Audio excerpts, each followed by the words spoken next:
कौन सा युग चल रहा है? कलयुग। आप बताइए। नहीं, सतयुग में नहीं, सही बात है भाई। आप बताइए कौन सा युग चल रहा है? हम तो जन्म नहीं करते, बच्चा आदमी इतना अरे अभी जो युग चल रहा है इसको क्या कहते हैं? कलयुग कहते हैं। आप बताइए जाइए। सतयुग में जन्म हुआ तो अभी भगत रहे हैं कलयुग। कलयुग में हम लोग व्यतीत कर रहे हैं। 4 आदमी में से सभी ने सही जवाब दिया। अब सुबोध प्रसाद हीरो नहीं, जीरो का प्रवचन आता है यूट्यूब में, वो सुनिएगा वो क्या कहते हैं। हम बढ़िया सुबोध कुमार आप ना? सुबोध प्रसाद जीरो, हीरो तो सारी दुनिया। हाँ, हम पहचान लिया आपको। सुनिए ना, मैं पहचान के लिए देखिए, अच्छा काम कीजिएगा। हाँ। नाम आपका अपने आप रूपी हो जाएगा। सही बात है, सही बात है। अगर नाम के पीछे खाली आप दौड़िएगा तो कुछ नहीं होगा, तो आपसे कुछ अच्छा काम नहीं होगा। और दूसरा नंबर सुनिएगा, ये कलयुग नहीं, ये कर्म युग है। किसी चीज़ की सिद्धि की प्राप्ति होती थी, करनी पड़ती थी किसी संत महात्मा को, तो 100 साल तपस्या करना पड़ता था, तब किसी चीज़ की सिद्धि की प्राप्ति होती थी। और सुबोध प्रसाद हीरो नहीं, मामूली जीरो कहते हैं। ये कलयुग एक ऐसा युग है कि आप सुबह कीजिएगा, शाम को ब्याज सहित रिटर्न आपको मिलेगा। इसी के ऊपर एक चौपाई पहले सुनिए, थोड़ा सा उधर रखिए। ये कलयुग नहीं, कर्म युग है। कर्म युग है। यहाँ दीन को दे, किसी को दीन को दीजिए तो रात को ले, ब्याज सहित रात को आपको मिलेगा। ये कलयुग नहीं, कर्म युग है। यहाँ दीन को दे और रात को ले। यह खूब सौदा नगद है, इस हाथ से दे और इस हाथ से ले। कलयुग एक ऐसा युग है कि आप सुबह करके देखिए, किसी का भूखे प्यासे अनाथ बच्चे असहाय के ऊपर दया करके देखिए। दया का उल्टा क्या होता है दाई? याद होता है। हाँ, दवात का द यमे अकर या। वो जो भूखे प्यासे अनाथ बच्चे और किसी भी असहाय के ऊपर दया करता है, वो दया का उल्टा ईश्वर उसको हमेशा याद करते रहते हैं, क्योंकि दया शब्द का उल्टा याद होता है।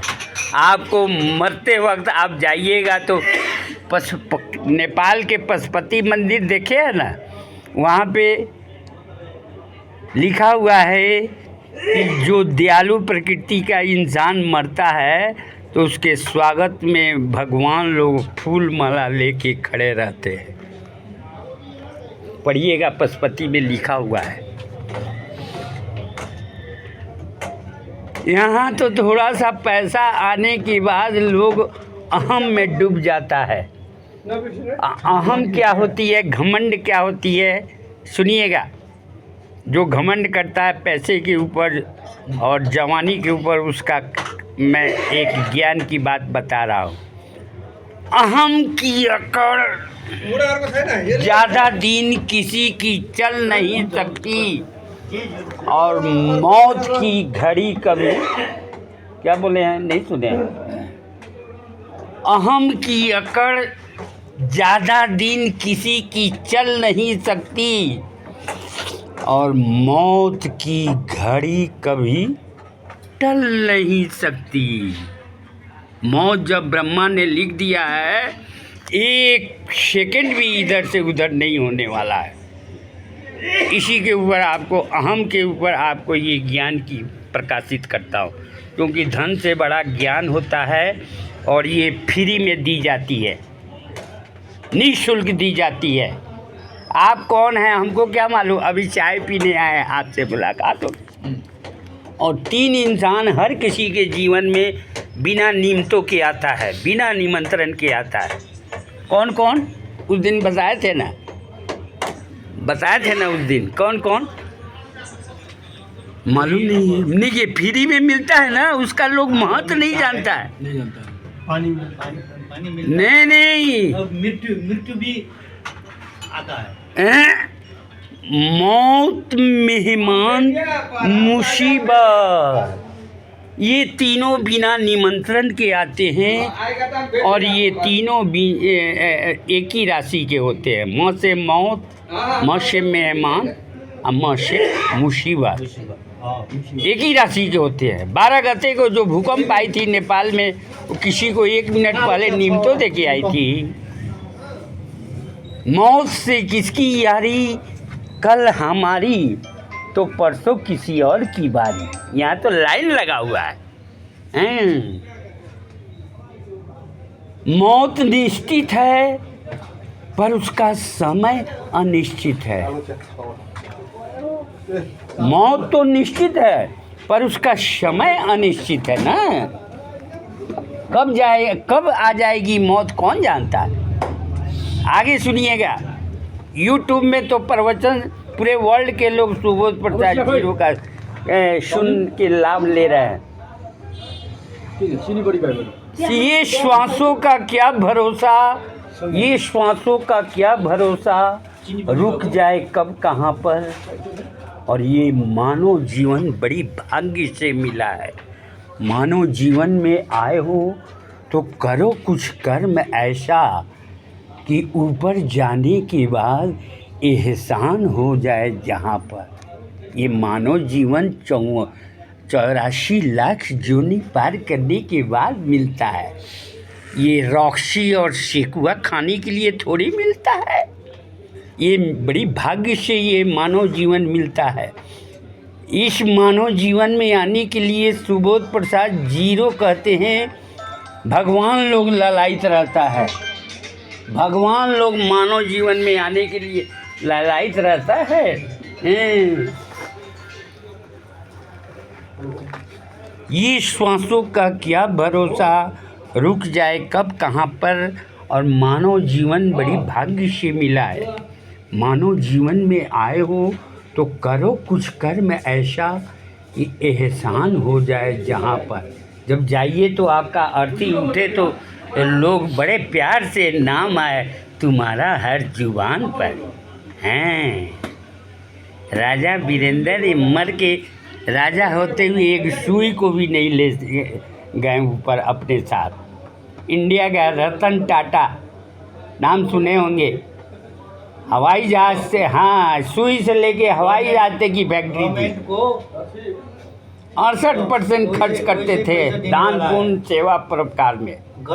इंडियन गवर्नमेंट को हाँ, देने वाला है वही कोरोना आने पे के, हाँ, कितना गवर्नमेंट को सहयोग किया। करोड़ दिया रतन टाटा आज मर के भी जिंदा हैं, क्योंकि जैसा कर्म करेगा वैसा फल देगा भगवान। ये तो गीता का ज्ञान है। दुआ आप किसी की कमाइएगा तो दुआ कभी आपका साथ नहीं छोड़ती है। अब बद्दुआ यानी हाय कभी पीछा नहीं छोड़ती है। किसी भी जन्म में आपको बद्दुआ कर्मों का फल मिलेगा। भीष्म पितामह महाभारत में नाम सुने थे। उनको बाण की शैया पे क्यों लेटना पड़ा, इतिहास पढ़िए। हैं उनके कर्मों का। वो भी 6 महीने तक अने 14 बरस 14 जन्मों के पहले की बात, मतलब कि उन्होंने जो कर्म किया था उसका भुगतना पड़ा बाण की शैया पे। तो वो तो भीष्म पितामह थे, वो तो मुल्ली थे, हम लोग तो एकदम मामूली हैं।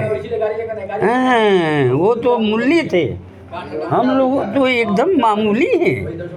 यहाँ लोग करता है मुख में राम अब बगल में छुरी लेके चलता है। अब मैं चलता हूँ तो ये पॉकेट भर के चलता हूँ और पॉकेट से बिखेरते हुए चलता हूँ, क्योंकि एक ज्ञान के पूरा सुनिएगा। अस्ति भी बताए थे, शायद आपने सुना होगा। अस्ति नहीं भएन, हाँ? पहिलो पटक। हाँ, पहिलो पता ए चाहे लाख कमाए र जमा कर लेनु हीरा मोती, तर सुबोध प्रसाद हीरो नहीं, मामूली जीरो की एउटा कुरा याद राख कि कातरों में हुँदै न खल्ती। राजा वीरेंद्र बार बार सुबोध प्रसाद नखाने से काम हुन्छ हैन।